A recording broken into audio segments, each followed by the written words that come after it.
Counting the dead was impossible for Palestinians near Jericho in the occupied West Bank.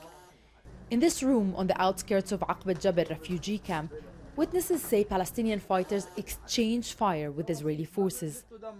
Blood is all that's left here after the Israelis took bodies with them. It was a very difficult situation. Israeli forces shot at us and at another ambulance and prevented us from helping the wounded.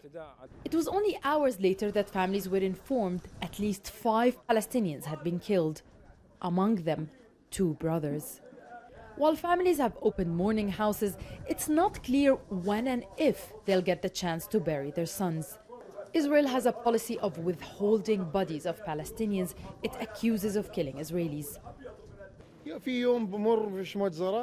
Is there even a day that passes by without a massacre?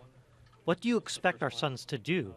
Go throw sweets or flowers at the Israelis? Impossible.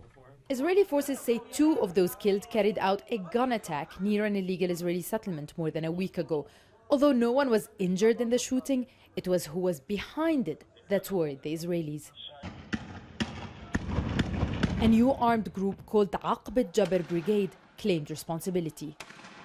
As a result, Israeli forces imposed a 9-day blockade on Jericho.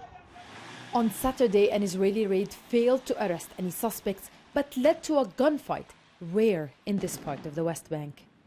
For years, Jericho has remained relatively calm when it comes to acts of resistance. But at the same time, it witnesses the daily struggles of being under military occupation, like settlement expansion, house demolitions, and land confiscations.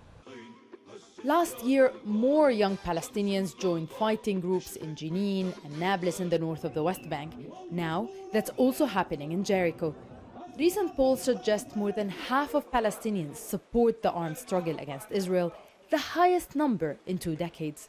Many here say that's not surprising for a young society that feels left behind by its leaders and the world, while having to face off an increasingly violent Israeli military occupation. Nida Ibrahim, Al Jazeera, the occupied West Bank.